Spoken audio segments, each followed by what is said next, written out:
such. Silence, says the notice on the stairs, and the stairs creak. Or something creaks in the absolute dark, the notice having come and gone like things. Someone creaks, leveling out nails perhaps with the pronged side of a hammer. The coffin lid creaks open. Voices hang on a glimpse of 5 moons, 5 planets possibly. The layers of my atmosphere, however, distort the light waves traveling through it and upset the definition. Yes, well, you go too far. I mean, you exaggerate.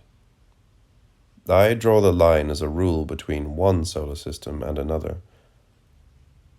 Can't you see the notice on the stairs says silence? I can. I collect silences. This one has a special creaking quality, as of a coffin lid opening. Get up, then, and climb out. The 5 moons, unless planets, perhaps, hang about anxiously as the stairs creak out of the grave. The planets move in their orbits, and the orbits surround me like meridians in slight ellipses. One of them says, lie down. I shall dissect you now. They force me gently on my back, head down the stairs. The heavy woman sits on my chest, with her huge buttocks in my face. Her skirt rides high, and she sits reading a book propped up on my thighs. The men and women go up and down the stairs that creak, and she says, don't worry. They only play it going up and down, like actors. Soon the curtain will fall. You don't have to choke me. Get off! Help! Help! Good boy. You didn't cry. I found out all I want for the moment. What, for heaven's sake? Oh, nothing for heaven's sake. But you have an interesting excrescent scar in the middle of your belly, beautifully shaped, perfectly round and flat, just like a little flan pudding, an individual flan pudding. I checked it with the book. You may go now. Between each desk of the amphitheater, the floor sinks like a blanket of interstellar cloud. The silence has a creaking quality. The girl spy on the outer orbit stretches her right hand. Quick, step out here. I only have one hand. On her left spiral arm, she carries a row of quintuplets. They opened up my knee and found a hard-boiled egg inside. I scooped it out. It hurt, and I flung the slices away like discs, but they came back in their orbits, and now I have to carry them. Can I help you? You helped me. Well, you could help me to hide them. If the journalists find out, I won't be able to do my work. What work? My secret work as a girl spy. I couldn't have helped you without it.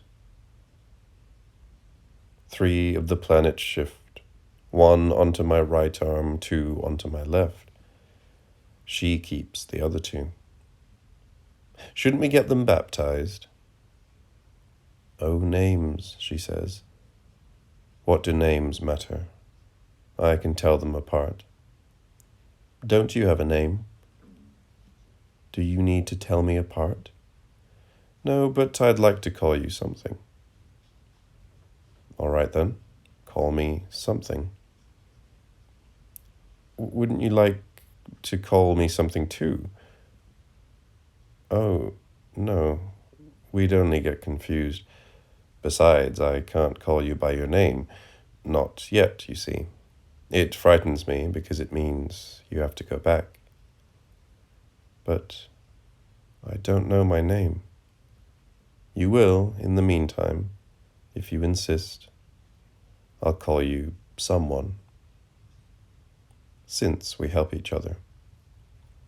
Thank you, something. Thank you. Don't mention it.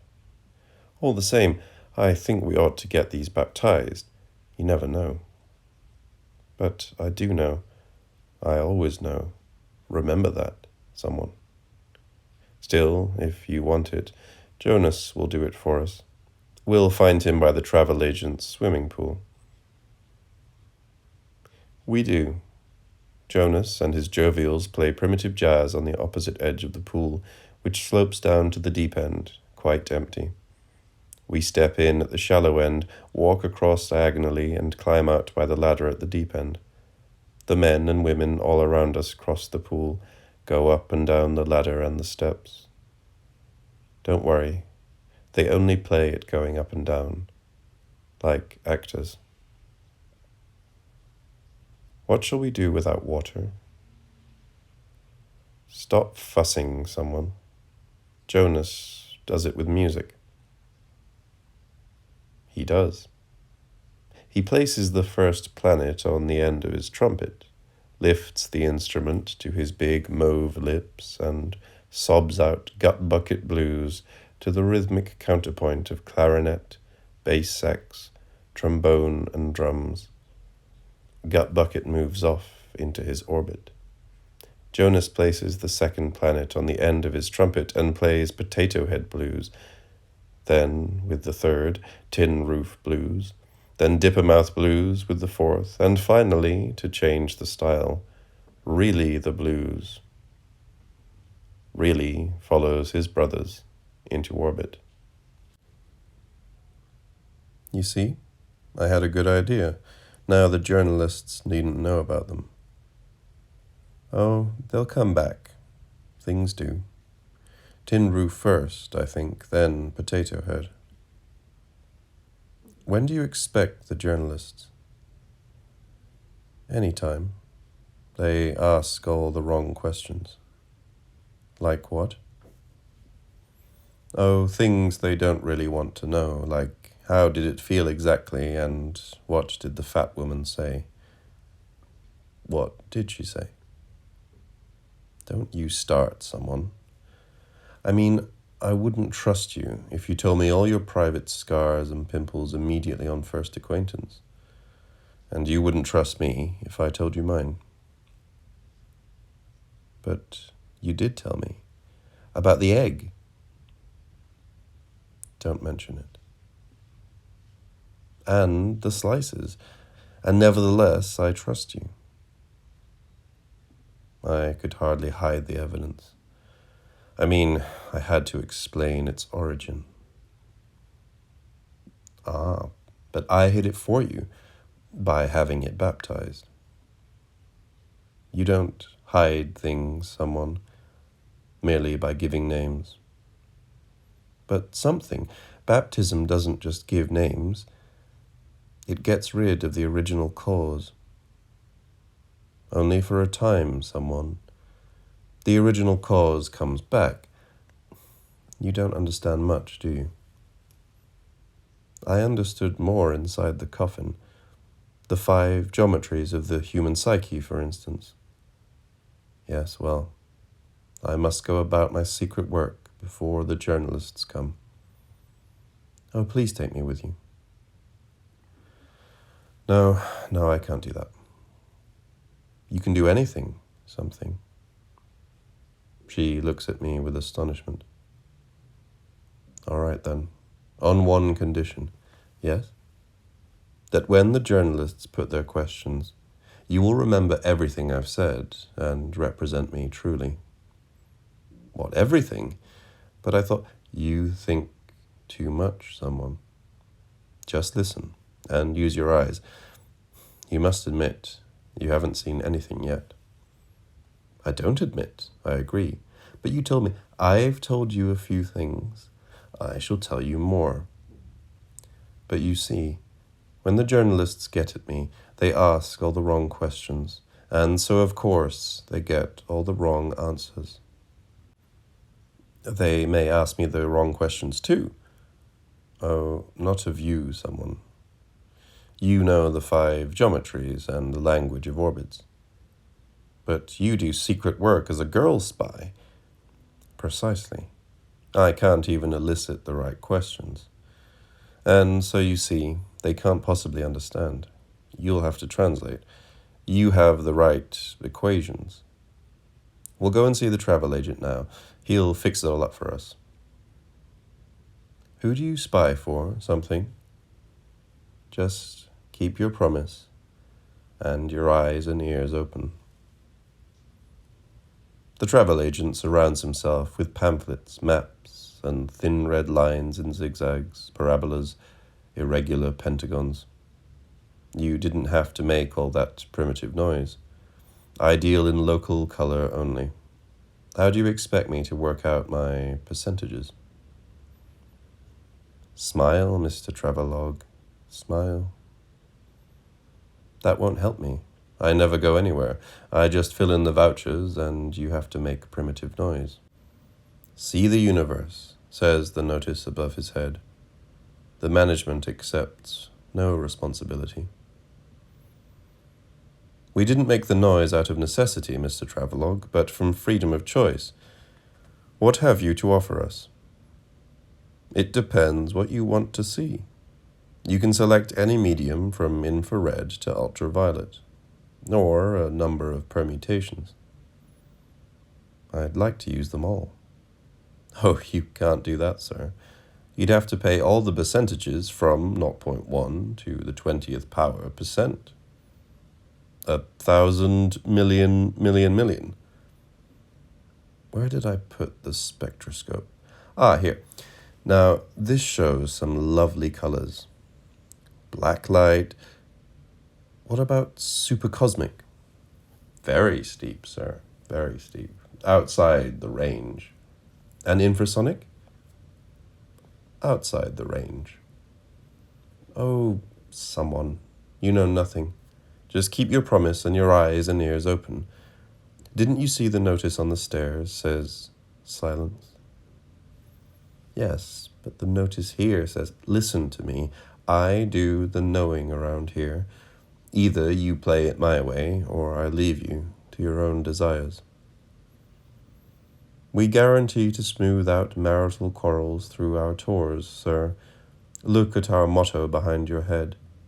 Time heals. Space-time heals faster. Your money refunded if not entirely satisfied. How can you satisfy money? Oh, money satisfies itself, sir. Only itself. You strike a safe bargain, don't you? Stop quibbling, someone. If I had known, smile something, smile. Well, you smile first. Outside by the swimming pool, Jonas begins the blues again. Good God. Confirmation already. No. Listen before speaking. He plays Basin Street. Not my responsibility at all. And don't say good God like that. Like what? Such a primitive noise. Oh dear. I suffer and endure, all things and civilization considered. Come, Mr. Travelogue. Smile at the gentle sound, so sad, so melancholy, it should cheer you up. You come. I haven't got all day, you know. Oh, I thought you had a space-time continuum. I apologize. What can you offer us? Well, you could select this simple tour through the canals by private punt. You just follow the zigzags, though you may find the T-bend here a little difficult to negotiate. The white monks from the monastery in the meadow, however, provide a canal pilot if desired. Don't waste my time, Logie dear. I can't carry on my secret work with white monks breathing down my neck. Besides, we want to go further afield. Ah, yes, well, I do have another field for your research, speaking extragalactically. A whole range of fields, as I said, anything from ultraviolet to infrared. Let me see. Why can't we go supersonic? Above words, I mean. I collect silences, and after all the notice on the stairs does. You have a point there, someone. Thank you. Besides, black light turns my stomach. How about it, Logie? Well, if you insist, I could manage something, by special arrangement, just above ultraviolet. At 15 to the 14th power percent. 1,000,000,000,000. The excess profit goes entirely to the Save the Appearances Fund, I assure you. Just put your money in the box here, and I'll fill up the vouchers. Oh well, just this once. For you, someone. Thank you, something. Thank you. Don't mention it. Where do you get all that money, for heaven's sake? I work for it, someone. I told you. And don't say for heaven's sake. But you have a point. Thank you for your point. When do we go, Logie? The vehicle will come into land very soon. Expected time of arrival, let me see, lambda equals h over mass times velocity. Why, any minute now, unless it has arrived already. Oh, good. Invisible light. I want to photograph it. Put away your camera, someone. She touches my individual flan pudding so that I feel naked and ask why. Because you can't photograph means of communication. You'd break the law. What law? Thou shalt not photograph means of communication. Secret means, I mean. How do you expect me to tell the journalists all I've seen and heard without evidence? They won't believe me. You'll have to use your equations. Now, have you got everything? We'll need the trolley, Logie. What for? Food and drink, of course. You get that on board. And words, we must take words with us. No excess luggage. But something. Surely if we go supersonic, we must have a book of rules. If only for reference. Come on. Something starts loading the iced shelves along the top of the trolley with tins and bottles and packets of frozen peas. The bottom shelf she stacks with books. The huge plane drowns Basin Street with a huge noise as it comes into land in total darkness on the tarmac behind the travel agent. You see, you couldn't have photographed it, someone. Don't forget your route map. You'll need some latitudes here and some longitudes here. And you too. Mr. Travelogue measures us up and down and sideways quickly, expertly. He embraces us up and down and diagonally with meridians, tropics, and elliptical orbits. We look almost spherical, except for our flattened poles and my individual flan pudding, which hurts under the ligatures. You don't have to choke me. Help! Take them off. Good boy. You didn't cry. All round us the men and women spin about as flattened spheres, pushing their trolleys in the ultraviolet light towards and from the plane. I suppose they only pretend to come and go, like actors. Good boy. You have another point. Don't mention it. I can't move. You haven't tried. The meridians, tropics, and equators stretch like elastic. We roll the trolley and ourselves through the actors who pretend to roll and up the gangway of the plane into a hole in the end of the tail. Inside, a large cafeteria greets us. You see, we didn't have to bring all that food. Stop quibbling. Look at the notice. The notice on the wall says silence. The stewards and the air hostess pretend to come and go with trays between the empty tables and don't really exist. Framed in the small round window, Jonas and his jovials play inaudible blues on the tarmac. Something looks anxiously along the books at the bottom of our trolley next to the table. She picks one up, leafs through it quickly, and opens it at the letter T. Not finding what she wants, she turns to the letter P, then D, then G. At last, with the sigh of a person losing a point, she turns to R and gives a little sideways nod with raised eyebrows to signify both recognition and surprise. Then she passes me the book, her fingers pointing at the sentence, "Really will come back first."